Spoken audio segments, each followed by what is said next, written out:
Lesley's Legendary Library Legacy. We hebben hier een wiel. Er staan in totaal 795 games op. Allemaal games die ik nog niet gespeeld heb. Dit zijn de games waarvan ik weet dat het multiplayer niet geforced is. Games waarvan ik weet dat ze nog daadwerkelijk werken. En games die ik dus niet gespeeld heb. Dan blijven dus 795 games over. Regel 1. We moeten het wiel draaien. Ik moet een uur de game spelen. Na een uur moeten we een positieve review achterlaten op Steam. Ook al is het een bout game. Maar niet uit. We moeten iets positiefs vinden. Let's fucking go.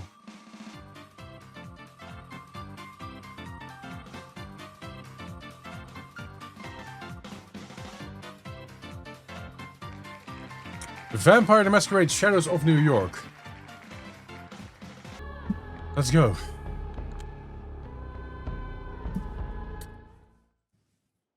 Welcome to my castle.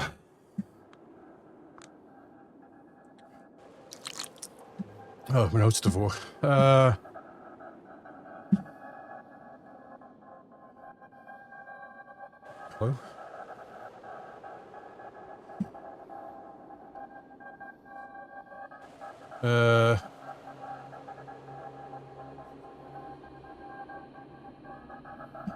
So. Don't expect everyday logic to work here. One at the window is sometime after midnight, maybe earlier. My kingdom is not of this world, you see. It lies far to concrete, tangible reality. I've tried to identify the way people reach it, and I'm convinced it has something to do with the moon. Some say the moon's aura can turn them insane. You've heard phrases like moonstruck, and lunatic. The way I see it, moonlight gives them some subliminal permission to reveal their true selves. And so, whenever they let the silver radiance guide them to the gates of this place, they feel different. Once they pass the doorstep, they are ready to act out. A dance of horrors and marvels begins. It's 3:31 a.m. Welcome to Big Pete Burger. Okay. It's okay. If you're here at this hour, you're not exactly readying up to be a productive member of society come tomorrow morning. More likely, you're praying that the sunrise never comes.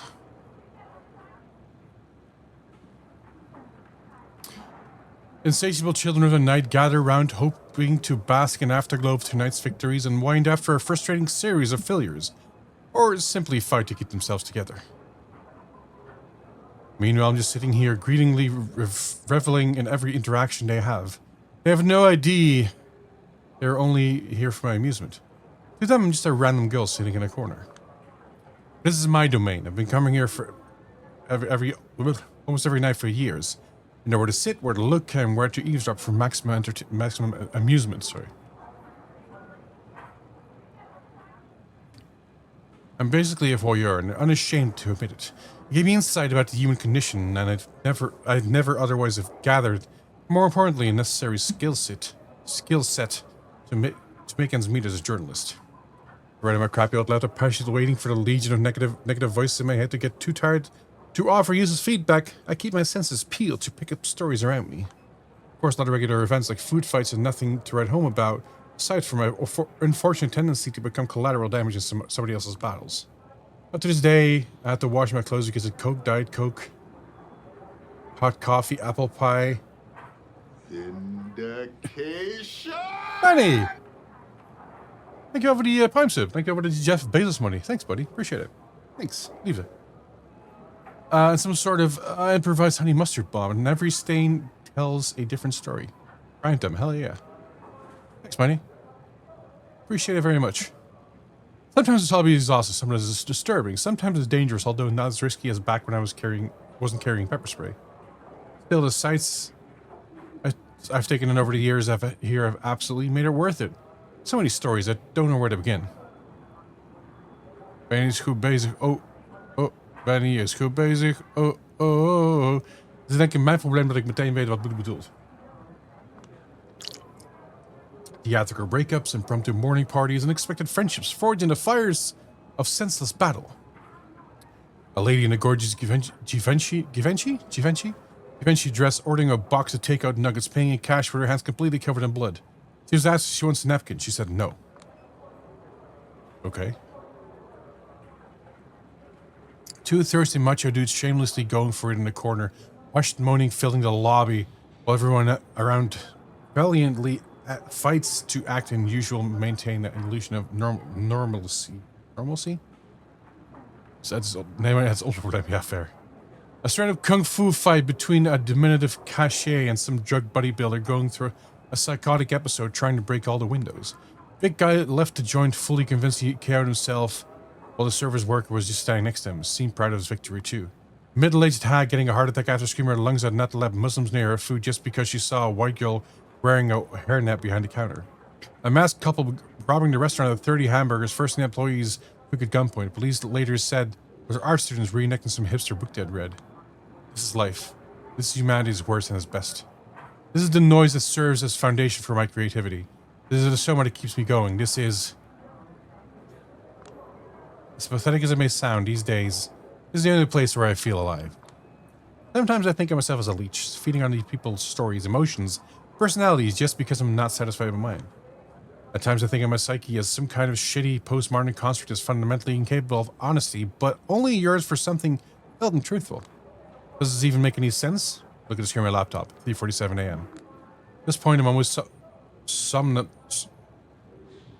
This is a new word to me. Somnambulic. At this point, I'm almost somnambulic, but nothing interesting has happened yet. Feels like all the customers are watching each other with each other tonight, hoping for the others to provide a fun diversion. Nom. This is my turf, you parasitic douchebags. Next time, go find your own. So go woensdag, yeah, true. I think it's time to call it a night. The coffee I always ordered that... I think it's time to call it a night. The coffee I always ordered said they don't kick me out isn't drinkable. Ugh. I've reread through the rough drafts I've been working on for the last 6 hours. God damn, this is pure trash. All the backs is button until Google Documents page is nothing but a white, calm white slate. Let out as center deep relief. Dit is gewoon Word of Wednesday. So gaan we terug naar 2021. Let's go. There's no pleasure more intoxicating for a frustrated writer than a ragging on someone that's even worse than him. What target is easier than a dumb bitch she used to be 10 minutes ago? Doe ik aan het top, ja. Het viel bij mij een beetje laat binnen. Second time again. I need to go. I have an important meeting tomorrow at 10 a.m. And I have a hunch it's not gonna end well. It's not because I'm a irresponsible dumbass who's going to need a few cups of coffee to simply function on a basic level despite like 4 hours of sleep. Sounds like me. It's because I always have a hunch things are not going to go the way they're supposed to. Click, clack, click, clack. The loud clatter of keyboards assaults me from all sides, making the splitting headache unbearable. Used to be I dreamed of nothing. Used to be I dreamed of nothing else but be part of the New York Lodestar editorial team. First magazine I started reading regularly. The first magazine I ever bought for myself. Simply hearing the word Lodestar is enough to ruin my mood. Never mind seeing all these old farts phoning in more reactionary opinion columns and Wikipedia level analysis during events. Click, clack, click, click, clack. They used to destroy and rebuild my entire worldview every month. They shaped my thinking about politics, arts, journalism, even pointed towards my favorite cigarette brand, for God's sake. And some talented people started leaving greener pastures. Some got too wrapped up in their own neuroses, some became complacent. All of them committed the sin of allowing themselves a roll or fresh blood deemed necessary, even though young freelancers kept being bled dry. Hey Ed, what's up? Who's meow? These days, whenever someone outside of Lodestar talks about Lodestar, it's because of a few idealistic hunter readers willing to accept meager pay while putting in serious work. Dumbasses. Other than that, the magazine specializes in publishing pale echoes of provocative ideas I heard somewhere a few years prior wrapped in an aesthetic that hasn't been cutting edge for a decade.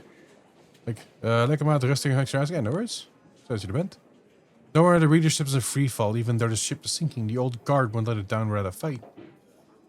As in, if anyone from outside attempts to board the vessel in hopes of fixing it, its course or its holes, it was swiftly taken care of. I should know. Been there, done that.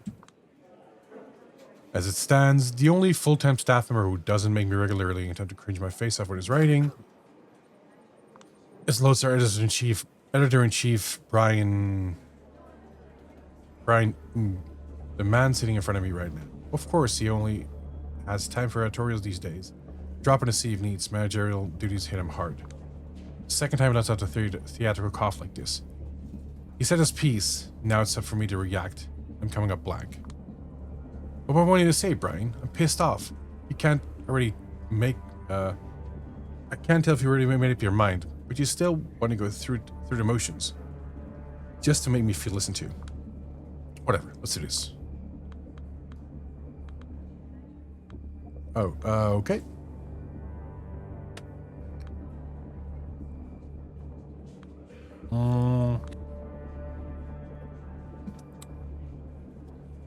Now look, I know my article sounds like character assassination, but it's just because the guy gave me enough ammo to make him look like Swiss cheese on the story that goes live. My stories are legit. They provided receipts and everything. They faced all kinds of injustices and are crying out for help. So why are you siding with a corporate shithead and not them? Your sources are the problem here. I never said they were. You're avoiding the core of the issue. No, I believe I pinpointed it in a precise way. But up to me, I greenlight the article, and here and now, we wouldn't be having this conversation. But you're killing the article just because some rich shithead told you he doesn't like it. Get real. It's not about some millionaire's jerk calling me to make an offer I can't refuse. What is it about then? Because it looks awfully like, but my boss is telling me this outlet can't afford the legal action what we already have been threatened with. So, millionaire interference. Oh, for crying out loud, Julia, don't make me treat you like a child. You know how this works. I publish a story, it's Teal versus Gawker all over again. A lawsuit here, a lawsuit there, until we're blood dry. I have a mortgage, I have 3 months to be waiting to fed at home. An amazing team that doesn't deserve to be torn apart over some... Don't you think it's telling you mentioned your mortgage first? Silence. Just asking questions. I know better to get into anti-Semitic arguments with you, Miss Lewinsky. You're good at them. The problem is you're still not good enough. Meaning? You're too in love with weaving a good story and establish seductive narrative to get facts in a way. You've got enough boring pursuits with no principles on board these days.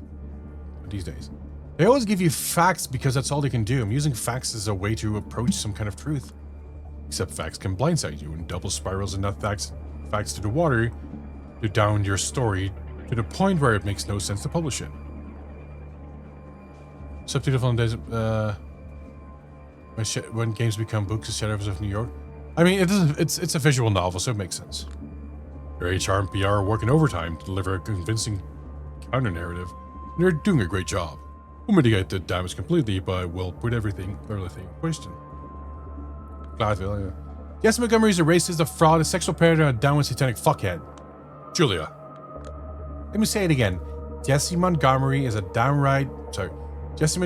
racist, a fraud, a sexual predator, and a downward satanic fuckhead. Do you personally believe it or not?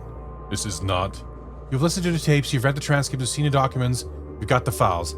I'm asking for your personal opinion. Do you believe it or not? Click, click, click, click, click, click. Of course I do, but that's beside the point. It's not. Look, how about I just said it loud to save us both some time? We're not having this conversation because there's an extra conversation to be had.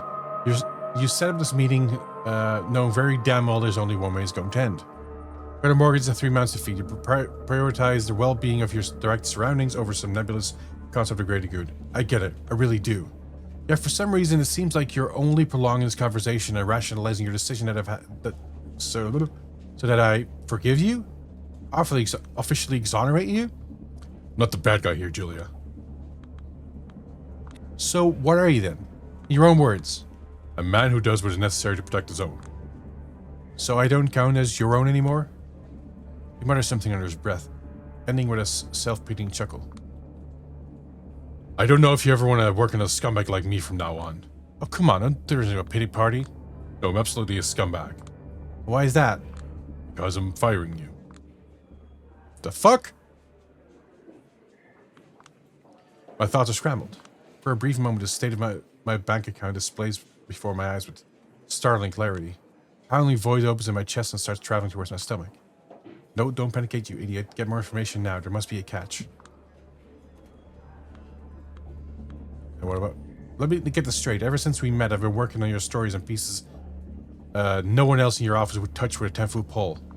Constant interviewing total nobodies, always busy traveling to the middle of nowhere, regretting my last trip repeatedly ordered to clean up someone else's mess.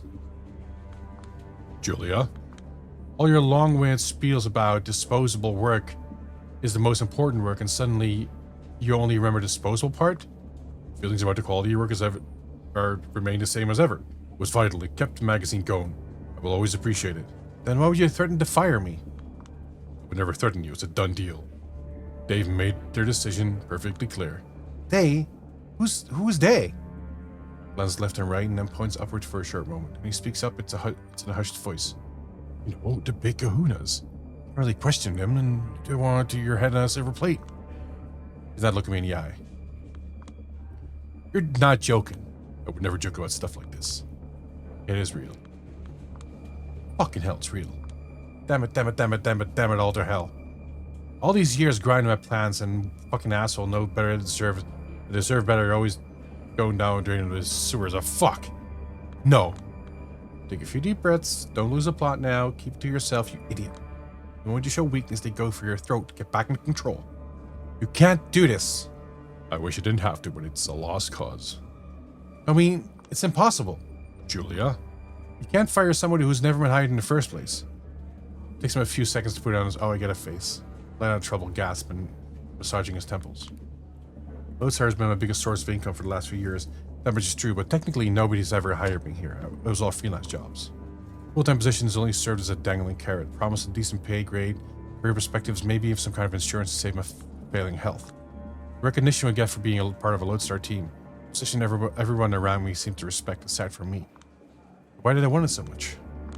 Probably time to mourn what could have been. For now, I should act like I don't care. You know what I mean. If I let you work over a fake name, it will be a guillotine for me. This is ridiculous. You know I'm going to start shopping to write a story in the second I leave his room, don't you? Of course I know. I told him. Any response? Let us worry about that. Well, that doesn't sound ominous at all. Click, click, click, click, click, click. I do wonder if I could get accustomed to one of these loud mechanical keyboards some people love to use. Every time I work in here, I was still expected to bring my own crappy laptop and sit closer to the lobby. Always on the outside, no matter how hard I try to break in. Vibration in my back pocket feels like a bad omen. I decided to ignore it for now. I'm working on this fucking story for, I don't know, 16 months on and off. I know. You can't cheer me on. I know. We've had to create on a pay it receive. I know. 2 months behind on my rent. No, wait, 2.5. Catch him off guard. He's momentarily taken aback and he gives me a empathetic stare. Why'd you look at me this way? You don't have the right. I didn't know. Well, now you do. Look, if there's anything I can do to help. If you can't tell your big hoons to fuck off, and I think there's a single thing. Julia? Let us smoke and light it up. Gotta get back in control. Please don't do that. There's a smoke detector here. No worries, Nick turned off a few weeks ago. Probably the most creative thing he's done in the past 5 years. Good old Nick, the perfect 21st century cinema reviewer, never had original thought of his own, just relies on his purely algorithmic tastes to stay likable. And the best thing is, it works. Funniest dream about his job. It was Brian who killed his dream, making me realize Nick won't be on scene anytime soon, and offered to teach me the ways of an investigative journalist instead. It was the career I ever wanted to pursue, but to dismay, I turned out surprisingly good at this. Until this Montgomery thing happened. Serves me right. Lesson learned. Should have pursued my dreams instead. Stop it. Nicholas is a good friend and a respected critic. Member of my team. You put out that smoke. People tell me I let you step all over me. Why do we even let you act this way? Because you once told me honesty is most important in a mentor-student relationship, and it works both ways. And because I thought we were friends. He bites his lip and stares sideways to avoid my eyes. At the end of the day, bosses aren't friends, and our bosses aren't friends. Must have been a terrible mentor if I didn't even teach you that. You're still responsible for me. Oh no, you're not getting off the hook this easy. You're still my mentor, and I will make sure you take the responsibility. You're getting rid of me. At least point me in the right direction. I need to get my shit together fast, and I can't do it on my own. Fair. Might have failed as a guy, but I'll do what I can. Not leave you stranded, okay? There are options. None of them are remedy for all your troubles, but... Oh, wait a second. Information in my pocket. I feel foreboding this time. This time, I'll likely take out the smartphone in my pocket. If it has to rain, run out of the pour. A new email, it's a lengthy one. And the sender? Speak of the devil. No, this can't be. Christ. I just got an email from Mila Lopez. She claims he's just been laid off as double spiral, same as Mike Antonoff and Jared Rivera. What? What happened? I'll spare you the insults, okay? The thing is, it seems that their HR knows all the confidential information about my journalistic investigation and used it to shut everyone's mouth. Well, apparently Montgomery walked up to Lopez as she was emptying her desk and told her to thank me for being a, quote, dumb and careless cunt. Brian goes pale. I think he has a very good reason to. You fucking scumbag. You hired my sources? What? Of course not. What are you saying? Don't you dare play it coy. It must have been either you or me, and no one else. Must be you. It must have been either you or me, no one else. You know the way I work. My investigation was basically untraceable, both on and offline. Carefully picked out meeting spots, encryption upon encryption. Every direct quote rewritten 5 times, just in case. All sorts of my red herrings scattered around. I know my shit. You know I do. This time you just passed a flash drive to Big Kahunas during your meeting as a sign of goodwill. Look, I get you're upset, but boy, don't we talk through this calmly.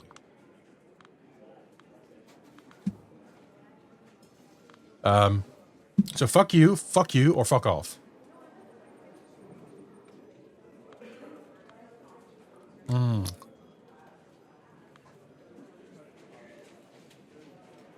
I say fuck off. Spirit takes the wheel. I'm just here along for the ride. I can't do anything about it. In a deranged way, you realizing you're just a passenger of your own body feels liberating. I'll see it unfold. Calmly? Fuck you, Brian. Julia. I'm paranoid for months and months, acting like everyone I didn't know was an assassin or a corporate spy. I know I haven't messed up, not in a way that wouldn't implicate all of them. You goddamn, you thought you could get away with this? I haven't done anything improper. Don't push the blame on me. So what are you claiming is my fault because you're never the guilty one? It's always the boss of the economy, the obligations you have, and now me? You're being silly. Quit with this martyr bullshit. Calm down or I'll have to... You immoral shit-hat. You motherfucking calm down for God's sake. And so it goes. I yell a lot of words I wanted to say for a long time but held back. I fling a lot of insults from workshopping for years, hoping I never use them. I break a few things. Times for a split second I see pity in somebody's eyes. It can haunt me for a long time, but in the heat of this moment, I don't care. These people, now this company has nothing left to offer me, so at least let them take this catharsis. In the end, a security guard has to escort me out of the building, and that's the end of my journalistic career. I feel like my world is crumbling into nothing. I mean, you have every right to, like, Jesus, if I were you, already broken down to a sobbing mess. I'd love to, but I'm on a subway and far too proud to cry in public, and now... And? It's stupid, but I feel like someone out there just keeps destroying everything I hold dear. Just to see my reaction, like a prank show and somebody was waiting to record me crying. To the sheer spite of doing my best and not to cry. Fuck you wherever you are and wherever you are. That's the most Julia Sawinski thing I've ever heard. Spite is a great motivator, huh? Not feeling particularly motivated right now to do anything right now. To be honest, I would just want to stay in my bed till my shithead landlord calls the cops to forcefully evict me. Not surprised. Shit. I know that whenever life decides to fuck you over, it's always one thing after another, but this is just too much. Which is too much. Let's recap the last week of June 2019. Did my job, well, not that I've ever been hired. Let's say my mentor vaguely, just say my mentor broke every fake promise he ever made to me. A big thing I've been working for a year and a half, but now I tell you, it's all useless. My boss didn't protect my sources properly, and now they keep trying to reach me through every possible channel to threaten me or just yell at me. They have every right to react like that. All my side gigs are shut down. Nobody's replying to my emails. Somebody's dragging me into the mud behind the scenes, and it worked. So I have no idea who's sending these messages around. I've been asking, but listen, don't worry about it. I'm not going to stand by idly and watch you get cancelled by some mean-spirited delusional. I said, don't worry about it. I have 3 unread messages from my landlord. These messages previews were stressful enough. All came from Chicago. Apparently, Dad has bladder cancer, Mom is in hysterics, so she'd go crazy if she heard about my situation. I have to pretend everything's okay when she calls. She calls every day. She won't just hang up and offloads the burdens on me. And I can't blame her, because we all have to learn to cope with that psychopathic tendency somehow. I was robbed, all my documents gone, the little money I had were gone. I don't even know when or where it happened, and it's driving me crazy because I'm always extremely wary of pickpockets. The list goes on. I don't want to say paranoid, but it really feels like a concerted attack. Paranoid is good. Anyway, I know you always hand-wave this topic away, but just remember that if anything happens, my place is your place. You don't have to get through it alone. I do. I'm in a trouble magnet, and self-centered as it may be, I don't want to affect you. Listen, I have another call. Alright, just call me if anything happens, no matter how dumb it seems, okay? Swing by whenever you can. I will. Thank you. See you. Put my phone away, exhale, likely stare in front of me. That's my reflection in the window. Just look at this idiot. Whenever this situation requires me to dress formally, I still feel a bit like a child cosplaying as an adult. Know that feeling? So, should have just followed the dress for a job you wanted advice and continued dressing up like a trust fund kid who keeps partying out on Brooklyn rooftops for years without a care in the world. It's only after a while I realize the car is empty, and naturally so. I start feeling uneasy, but someone enters my peripheral vision. That's the last thing consciously registered. The world dissolves. When I come to, I'm out of the subway, standing in a back alley I don't recognize. It's pretty dark. My eyes start adjusting, trying to figure out what happened. There's a gun in my hand. A faint silhouette at my feet. It's not moving. Somebody stands in front of me, covered in shadows. I can't fully make out her face, but she's staring at me with visible intent. She speaks. Her voice is raspy and androgynous. Her tone hateful and mocking. You a nasty one. What's going on? Who are you? Don't play coy. Mine goes blank. I look at the ground. There's a body, real of bullet holes, and I realize who it was. The corpse belongs to Mike Antonoff, one of the double spiral whistleblowers, my source. He was just threatening to get back at me a few hours ago. Working, you'll feel a tiny bit of compassion. I face a terrible realization. They'll think I'm guilty. God, am I guilty? How is this real? You've done something to me, haven't you? Back in the subway. That was you, wasn't it? A man is bleeding out of your feet and you're turning us around on me somehow? I haven't done anything to him. Again, don't play coy. You knew him. He was mad at you. You started telling him sob stories about your situation. He wasn't having none of it. He got mad. Things escalated. He died. This isn't true. It's plausible, but doesn't make it true, or does it? Nightmare. It doesn't even make sense. It must have been a dream. If it is, the person in front of me must be responsible. There's a faint voice in my head screaming that is her world and I'm just living in it. The fuck have you done to me? Nothing yet. But I'll do what I can to get you locked up for life. This is a murder in the first degree with special circumstances. Her attached voice and nonsensical tone really reassures me this can't be real. I refuse to believe it is. Before I even managed to think this through, I point a gun at her. If I did murder him, you wouldn't be acting like that. You wouldn't be standing in front of me. You'd be running away, calling the police, begging for help, yelling that I'm a psycho. Oh, you are a psycho, but I'm not a coward. I would let you walk away if you're alive. Doesn't make a single lick of sense. Tears well up in my eyes. Why are you doing this? Because sometimes one has to confront what they're really made of. There's no two ways about it. She's gonna be nuts. Slowly but surely, she starts walking towards me. Stop right there, or I'll shoot. Go on. It's the only way you can get off the hook, isn't it? The only way you can survive.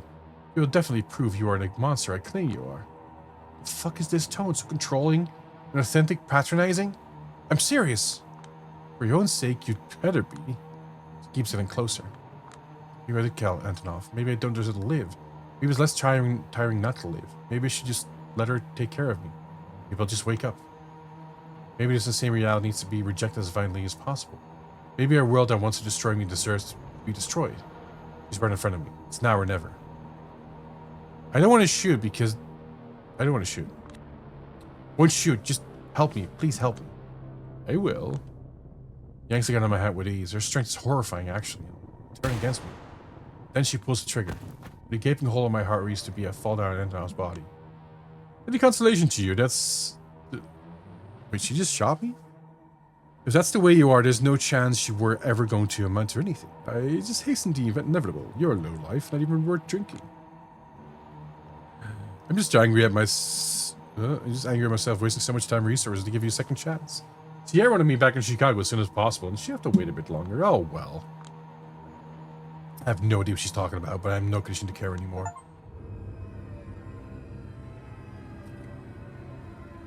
Oh.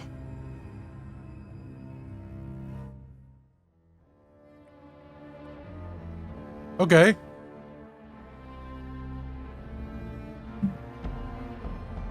Dat was heel kort. Want ik denk dat er meerdere eindes zijn.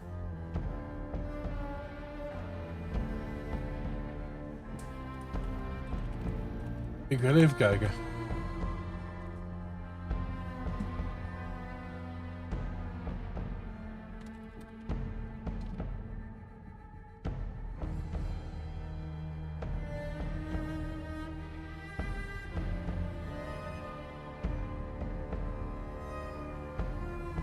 Ja, main story is 4,5 uur, dus ik denk dat ik gewoon een paar afslagen gemist heb.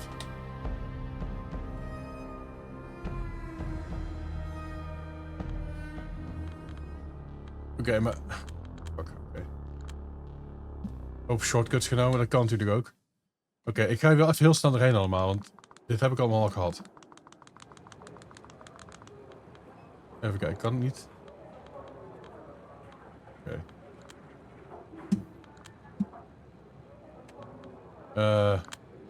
Even die tekst size een beetje aanpassen, dat ik alles in één keer kan lezen. Oké, ik ga even overal gewoon erheen. En zodra we keuzes krijgen, gaan we andere dingen kiezen. We hebben allemaal al gehad. Ik ga het ook weer uit de vod te knippen. Ja, maar dit is nog steeds hetzelfde. Speedrun, ja, let's go. Dit hebben we allemaal gehad.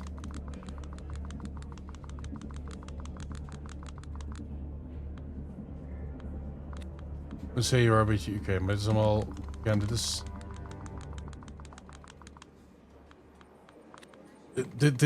Dit verandert niks aan de stappen daarna.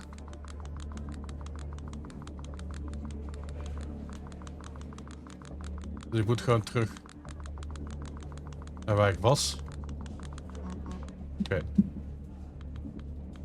Kan ik saven tussendoor? Nee. Niet saven, hè? Nee. Wil ik niet hieronder? Nee.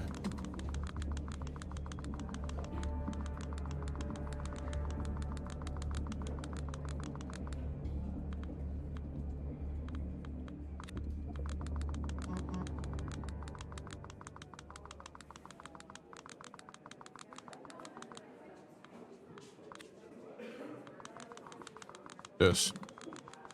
Oké, ja, so it goes, bla bla, fuck you, Dakota, oh my god, fuckers, bitches, hier is kloten, bah. Paranoid. My phone away, er is iemand, een peripheral vision. Gun in my hand, oké.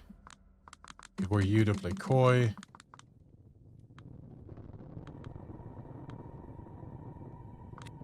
What happened to this guy? This guy? Again, don't play coy. You knew him. He was mad at you. Started telling sob stories about your situation. He wasn't having none of it. You got mad. He escalated. He died. This isn't true. It's plausible, but that doesn't make it true, does it? It's a nightmare. It doesn't even make sense. It must be a dream. Click, clack, click, clack, clack. Precies. And if it isn't, the person in front of me must be responsible. The faint voice man screaming at it's her world I'm at least living in. The fuck have you done to me? Nothing yet, but ja, oké, dat heb ik gehad. Oké, nu moeten we op haar gaan schieten. Shoot her! Close my eyes and squeeze the trigger. Loud bang echoes through the alley. Afraid to look at what I've done. I was shooting range once and I fell absolutely horrified by a pistol, such a small thing. It can easily be puncture a hole of fabric reality is made of. Never knew I'd be able to use it against another human being. The very thought of it makes me want to puke. You are a right choice after all. I'm so glad. You haven't allowed yourself to break, but you've crossed the line and I need you to cross. There's a silent flame in you, and that will become an inferno if left unchecked. I sure hope it will. She's still alive. Her voice is coming from behind me. Puts her hand around my waist, and her cold mouth touches my neck.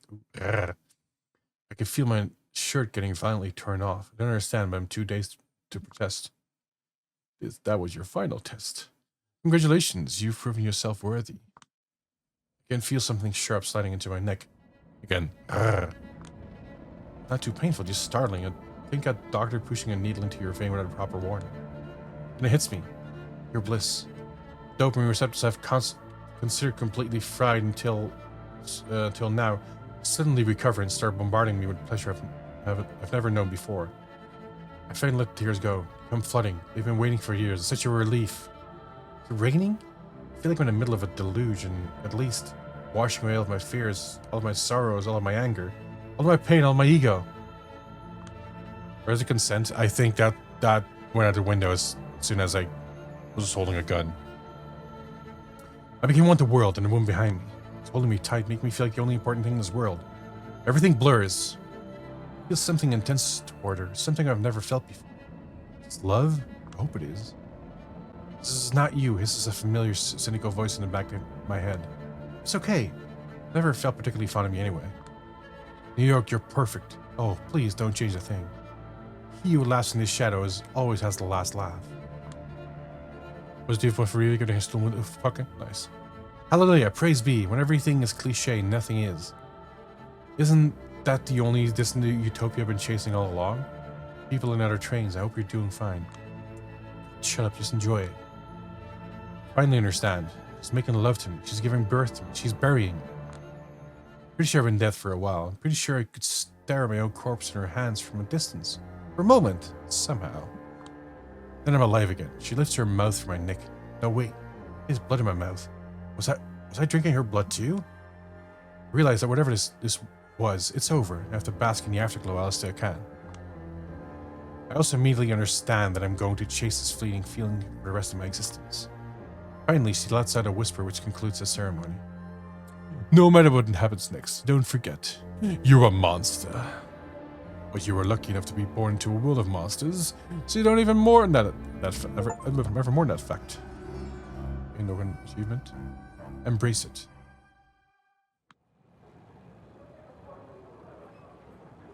Once again, I found myself in Big Beat Burger. Familiar surroundings, faces I recognize, mood same as it ever was. Still a process in a different way. It all frustrates me now, or more precisely, makes me frustrated with myself. I'm clinging to the remnants of a cocoon I've outgrown. Ugh. Same with the cigarettes. I don't need them anymore, so why do I keep holding on to them? Fucking hell. It's like I refuse to accept I'm something better than I used to be. A vampire. Just 2 nights ago, she embraced me. Oh. The embrace. Okay. Okay. She embraced me. By which I mean she turned me into a kindred. She calls herself my sire and me her child. Last night she taught me the basics of survival, drinking blood, manipulating humans, bending steel, controlling shadows. Starting that too like the Boogaloo? Tonight I expected more lessons. Instead, she just told me to go out and enjoy myself. What's the catch, I asked. First she responded, I might kill you if you prove to be a disappointment. There are a few rules. After I bought the Masquerade, I can't contact anyone I know as a human. Masquerade? Systematic secrecy, vampires who... Okay, yeah, that makes sense. I can't contact anyone I knew as a human. I can't let anyone realize I'm not a human anymore, and I can't embrace anyone, and so on. Otherwise, I'm free to do whatever I want. So for some reason, the first thing I'd be able to come back here. Old habits die hard. Karen's probably watching me from somewhere, and even now. The way I understand it, tomorrow night she's supposed to introduce me to the Maria, the local society of vampires. Turns out they are the ones who have been systematically ruining my life lately. All a part of some secret evaluation I barely passed. Just imagining the reach they have makes me dizzy. After I destroyed the old me I barely cared about, Karen rebuilt me anew. On one hand, her test left me some scars that will take time to heal. On the other hand, maybe I should just be grateful. Thanks for the leg, buddy. Appreciate it. I'm sad of my thoughts by a sudden scream. Some douchebag yelling about his french fries is not being salty enough. This is my cue to leave, permanently. Goodbye, BBB. Hope I never see you again. Psychotech nails politiek, maar ja. I'm destined for greater things, you see. Okay. Retributive justice, meathead and bully unfortunate victim. I probably should interfere about what... Okay.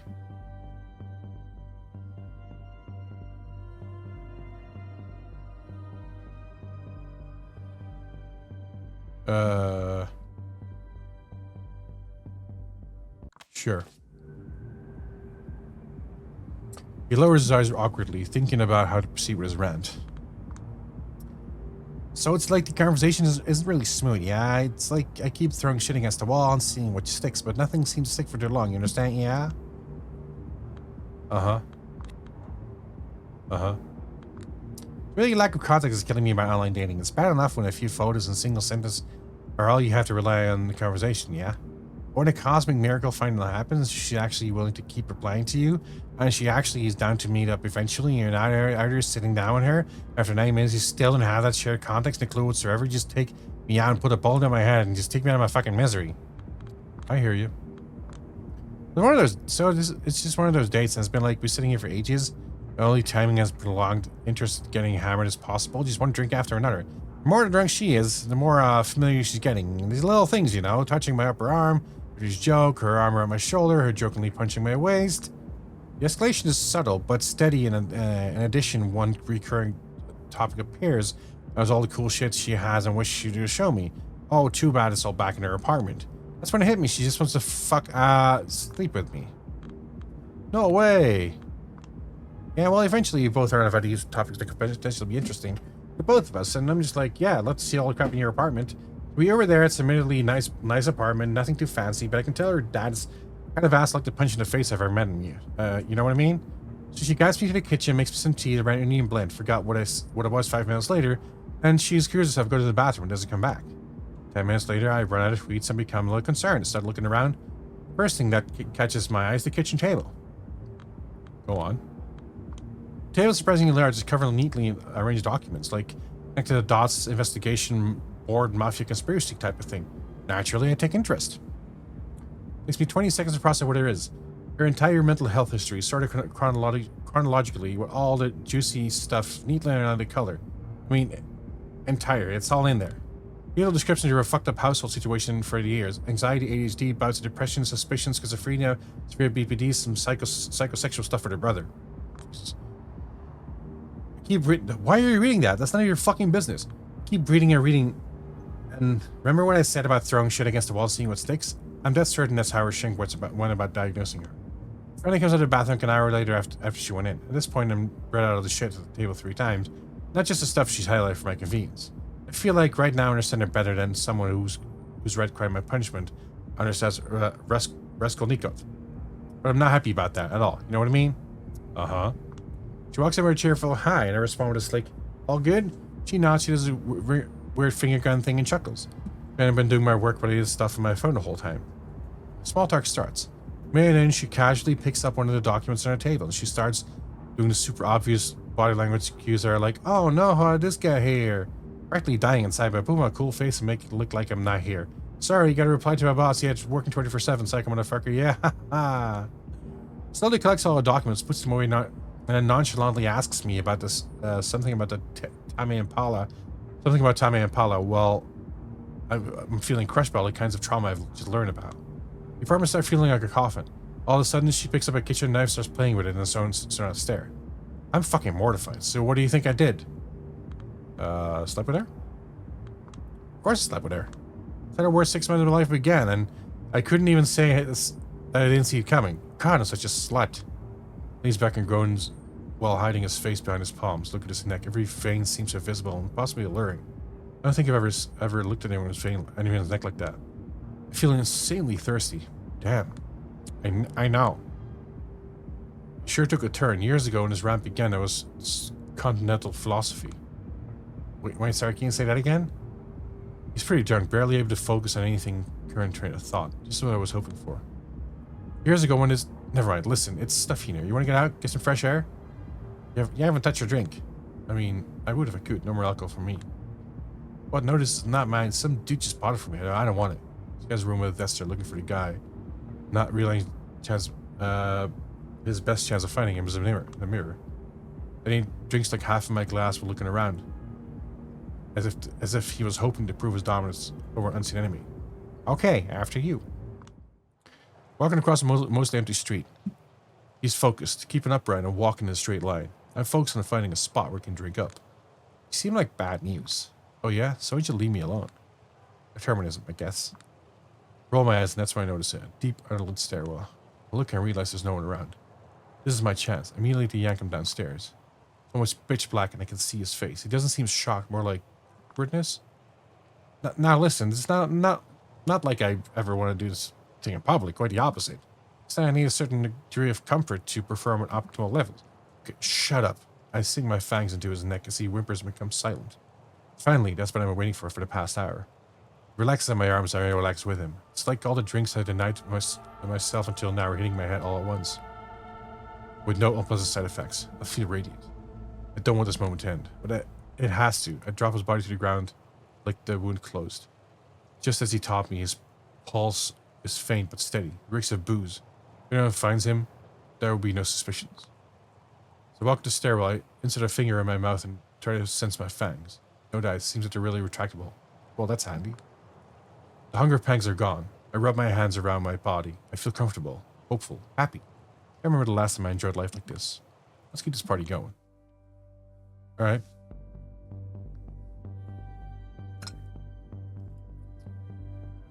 Oh.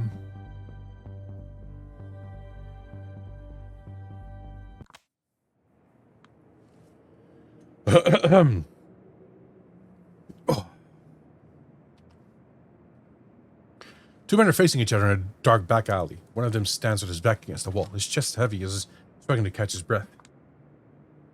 People, anybody out here? I'm being robbed! A brawny, rugged guy is yelling at a metal staircase with a theatrical and incredulity in his voice. No one was expecting from his game that wasn't this. Same. It's just me reading a book pretty much, but I don't know, people don't seem to mind, so. With a lively step, he dances around an older man who was having trouble finding his footing. What is this bullshit? Oh, wait. What is this bullshit? Oh, good. Now you can talk. Good, because I'm dying to hear what you did with my wallet, Holmes. Wallet? I have no idea what you're talking about. The goon starts prancing out like a Muay Thai boxer. He's smiling with his ice and a clear message. You're cornered, buddy. Don't even try to pull a fast one on me. Come on, homeboy. My real chicken average Joe in the streets with your act. But a fighter recognizes a fighter. It's an animal thing. It's an instinct thing. Got some moves on you. You're like shit. You're like a black mamba. Lightning fast reflexes. Shadow boxes for a moment. The man has definitely got some energy to spare. However, I'm a King Cobra. You've met your match. Two apex predators, now locked in battle. Oh, you're seeing snakes. That would explain some of the... If you're always able to finish, a sucker punch knocks the air out of his lungs. The old man slides down a wall. Before he can let out a groan, he's interrupted by a brutal kick to the chest. That's what I'm talking about. Fighting spirit, even when you're cornered. Ugh. Take a seat, deep breath, collect your thoughts before you speak again. Remember where you put my wallet now? I'm pretty sure you broke my rib. An eye for an eye, rib for a ribbing. Biblical punishment, it's only fair, homie. Fair? At least admit that this is a mugging. Wallet my ass. Ass. Still in aisle. Okay, let's say I have 5,000 bucks in there. Give me 6 grand, I'll let you walk away. Relatively unharmed. So you admit it? Admit what? This is not about proper compensation. This is a robbery. Look, buddy, it's beginning to bore me. Unless you want to go all Anderson Silva in your ass, give me what I want. Anderson Silva? Yeah, Anderson Silva, flying knee meeting your solar plexus. The man, the myth, the legend. Brazilian Jiu-Jitsu, Thai boxing, Western boxing, Taekwondo, Wing Chun, Capoeira combined to a single fighting style that can only be described as straight-up murder. Studying the glorious singularity as Anderson Silva for years, every move I have, I owe to him. So if you don't want a snake to turn up in a deadly spider, show me the money, honey. Summer 2013, Las Vegas. Huh? Watch it live on pay-per-view. Weidman saw through. I actually saw this thing live, which is pretty funny. Wyman saw through all of Silva's tricks, whooped his ass, broke his spirit. We're a fraud he is. The man has been the same ever since. This is a UFC fight which happened. I actually saw that like in the middle of the night over here. It's pretty cool. All the empty showboating, hollow taunting, drunk on his own Kool-Aid. Jesus, of course you're out losing him, you asshole. For good man, the goose silently looks at the whimpering man at his feet, chewing on his lower lip. He finally speaks up. His voice betrays an intent to kill. You know what, homeboy? Screw the money. This is a matter of honor now. My thoughts exactly. Ah. He raises his fist. You're gonna sell some mixed martial arts expert here, huh? For your own sake, I hope you can back that talk with some self-defense skills, homie. Alright, that's enough. That's enough. Comes to the sound of my voice. Turns in a way of blink of an eye and immediately assumes a calm stance. Reflex is sharp, looks like at least this much to back up all his bravado. Wannabe Anderson Silva betrays an utter confusion up on seeing. He has no idea how I managed to sneak up on him. Don't blame him, I wouldn't be able to explain myself. I felt like I'd become one with darkness. My pure consciousness traversing a dusky dreamscape, jumping from one shadow to another, as there were different trains of thought. Oh, I think of some experiences I've had with psychedelics in every blink of an adventure. I was outside of this alley. Blink. Blink. I was above the alley. Blink. Now I'm in front of this guy. He pisses me off. Ornament slumps down. Look is trying to do his best to get looks like he was trying his best to keep it together and gave up once the cavalry arrived. Dat is het denken hoe tof het zijn als jouw review ook zo'n novel is. The goon regains his composure and barks at me in an overly gruff way. Well, you sneak around for it, chica. Move along. This is between men. Not anymore. His fist turns towards me. I'm serious. An equal opposition ass kicker. I respond to the brightest, most innocent, virginal smile I can put on. So, you're just shadowboxing, huh? Something comes over me. I can feel the darkness embracing me, whispering sweet nothings in my ear, pumping me up for what's to come. Might as well give this a try. Before I managed to respond, my elbow crashed against his face. Few blooded teeth on the ground. No, he's thinking. Should have blocked it. He absolutely should have. Instead, he just flails his arms helplessly as if he suddenly found himself in front of an oncoming train. Primal expression of the fear that suddenly completely took him over. I don't know how to look right now, but judging by his expression, my best guess is like the gaping maw of some primordial beast. B-movie script? I'll have to surprise attack with another punch the solar plexus, or at least so my nearest estimate. Once again, the effect terrifies even myself. Looks like my hunch was correct and I would hit the right spot. He falls to the floor, whining like a wooden animal, tears streaming down his face. Let him collect himself a bit and then grab him by his chin. Learn to choose your battles, homeboy. Let me go, for Christ's sake, just let me go! Kick him in the direction of the alley entrance. He staggers off, quickly disappearing from my sight. Checking his victim, looks like he's conscious. Oh, you this ass girl! Hasn't noticed anything out of order. Good. He's getting worried and went overdone a bit. That woman did say keeping a low profile would be crucial if wanted to survive. You alright? Need help? He managed to stand up. The smell is strained, but it suggests they're fine. At least trying to seem the best to be fine. You gave me all the help I need and then some. Thank you, miss. What's your name? Jessica. Thanks, Jessica. Bird for a second, but his asshole's bark was worse than his bite. He's probably in worse shape than me now. Guess that counts as victory. Better be going. My wife's probably worried sick, but before that, is there anything I could do to repay you? Wallet, please. Gives me a puzzled stare and laughs uncomfortably, and then he realizes I'm serious and he goes pale. Not this again. Oh, okay. I thought I was gonna just grab the other dude's wallet. When I got lucky with that washed up silver wannabe, I'm basically Joanna Jedrzejczyk. You don't want to mess with me. Wallet. He said his option for a moment before breathing a deep sigh of frustration and passed me the wallet. Jedrzejczyk. Are you a May fan? Copyright used to be my job to all code sorts of useless garbage. Found for tomorrow. Raises her eyebrows and then gives me the wallet in my hand. One lasting long glance.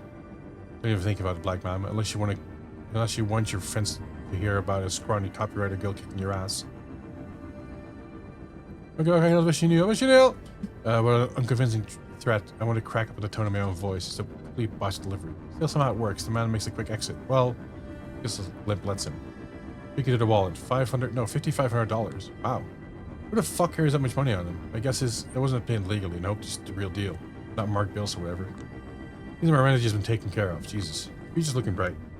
Oh, what a night. What's Times Square from above? It's beautiful. Never thought this place would make me emotional, to be honest. But here I am, feeling deeply moved. Who would have thought? Getting up here was surprisingly easy, all things considered. It took more than physical effort. Earlier tonight, I started experimenting with this body's limits. I realized I can jump over small buildings and climb steep walls with ease now. Whole perception of space is shifting. I plan a scenic route across the rooftops. Did my best to avoid attracting attention, just as I was told. Stayed in the shadows as much as humanly possible. I spot a drone from afar. For a second I feel uneasy, but I remember what she told me. Machines won't get a clear view of me anymore. Camera footage, photos, it's either blurry. Wouldn't take for granted that it didn't try to catch my reflection earlier on. Couldn't see my face clearly, not in the mirror, not even in the puddle. My face was like one of Dali's clocks. Told me to keep a low profile regardless, so I might have taken on track you down. Didn't care to elaborate, but it didn't sound encouraging. Suddenly it hits me that I'm never able to see my own face again. Won't be able to take care of my looks by myself. And what about the long-term psychological effects? A lot of anxiety tightens the stomach. Jesus, this is probably the tip of the iceberg. What else is going to change? Calm down. Wait a second. These past few nights have been the best of my life. For years I was downward spiraling, failing health, no future, a feeling of overwhelming powerlessness. Everything has been flipped upside down. And I'd like to take a minute, just sit right here and tell you all about how I became the prince of a town called Bel Air. Total paradigm shift. A bad ending is no longer the only option. I'm actually looking forward to tomorrow. I forgot how it feels. We just stand a mere seconds to midnight. The doomsday clock is effectively turned off. A cold breeze brushes my cheek. Which one? Left or right? As stupid as it sounds, I choose to read the world telling me to chin up. I can bend anyone to my will. I'm capable of superhuman strengths. I am a master of shadows. Even pay my rent in Brooklyn of all places. I can do anything. Tomorrow night I will be introduced to my duties. If everything goes according to plan, I will become a New York City representative of the Clan La Sombra. Wherever they are, whatever that means, I have no clue, no idea what to expect. Tonight is tonight. I'm free. All my worries from a month ago feel like they belong to somebody else. Huh. Finally, things are looking up. Shadows of New York. March 320. When the shit hit the fan, when the world shut down. Back out of there on a big beat burger. Familiar sounds, familiar smells, familiar faces. Yet again, I'm recalling that night when everything finally seems to change for the better. It's not like I was expecting everything to go back to the old depressing normal. Even in the thick of it, the rational part of me recognized my state as temporary. But with these highs, there's always a hope it won't end. Or maybe that an ego death will finally cure. Cure. Be satisfied, you stupid fucking bitch. I command you. Here's the logical evidence why you should be satisfied. Here's the obnoxious direction for your life, and here's a detailed explanation of how you should treat the people that care for you. No dice. I always fall back into the same old habits. It's like they were encoded deep in my DNA. The aimlessness, the powerlessness, the spiritual exhaustion. These goddamn fast food trips. The fucking self-loathing now amplified whenever I drink somebody's blood. Maybe I should just blame it all on my misfortune and my birth. It is social climbing until you disassociate, and then you're just untethered, constantly frustrated ball of dumb desires. Except I'm some immortal right now. I need to figure out what to do next. I watched this obscure Asian movie once. Eli Lima Sabashtani, starring Tadanobu Asano, one of the coolest guys in the world. He plays this Merzbow-like figure, legendary noise musician. Mysterious fire spreading around the world, causing despair and mass suicides. A rich CEO's granddaughter gets sick and longs to die, so he spends a fortune looking for the cure. Asano and his friend, played by played by violent onsen geisha guy, are traveling the world through Japan. Traveling through Japan, searching the corpse-strewn towns and fields for any unique item that can produce beautiful sounds. As it turns out, the avant-garde walls of the noise they create are able to heal the infected. Zio begs the band to help, offering them all the money they want, but for some reason they refuse. There are a series of flashback concerts and vignettes and mystery unfolds. Eventually we realize that sound of music is not just a remedy, it's also a cause of the virus. Whoever connects with more people, they get this hunger for more extreme, more novel experiences. Eventually they hit a wall. Nothing can satisfy them anymore. They lose their will to live. Not even the musicians are spared from this curse. They know the end will come sooner or later. The girl is saved by a mind-blowing concert, but the tragedy is merely postponed and averted. The last shot of a Jesus-like Asano suddenly considering his role as savior and as destroyer stay with me. The form of the film is abrasive. There's no narrative coherence. Some weird cartoonish creative choices. Japanese noise soundtracks from the very free-form and hard to understand themes. But at this point, movies like this are all truly connect with me. I'm a New York City representative of the La Sombra clan now, also known as the Night Clan. They are masters of shadows who cast distorted reflections and make the modern tech go haywire in their presence. Last year, a few months before I was embraced, the La Sombra had joined with the Camarilla, the biggest and most traditional second vampire world. Two groups actually used to fight each other, but our leaders found some intel that made them reconsider their strategy. So they sent a diplomatic mission to parley with their historical enemies. The deal they got in Chicago was simple: an unlife for an unlife. For every La Sombra vampire they allowed in the Ivory Tower, one La Sombra vampire has to meet their ultimate end.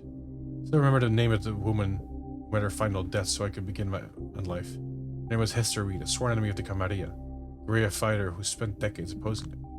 She was someone with far better principles than mine, from what I gathered. Well, whoever she was, her execution by my sire served to convince the New York City elites to give us La Sombra a chance. Then they set out for a mutual agreed-upon candidate who would become the clan's representative city. My sire served as someone who gave the impression she was more than she appeared. The local court was looking for someone they could walk all over. Long negotiations, they decided that was a good compromise. Okay, I'm gonna leave it there because the time is up. Save and exit. Okay. That was pretty cool. Righto. Review time.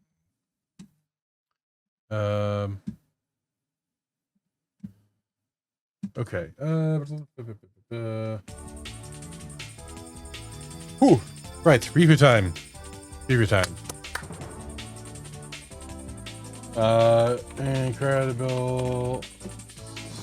Incredibly written story. Oh wait.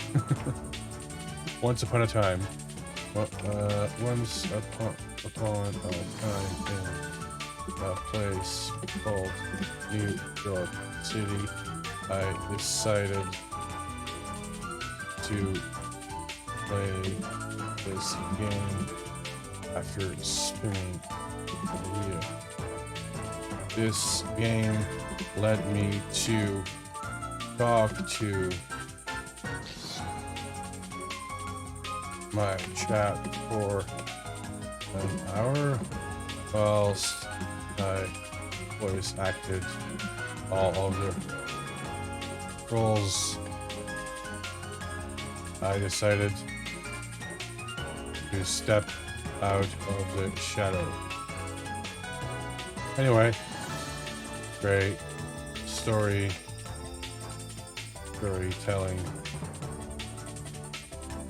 Died. Finished the game within 30 minutes. Figured out I did something wrong. Restarted it. Now I am living forever. Okay.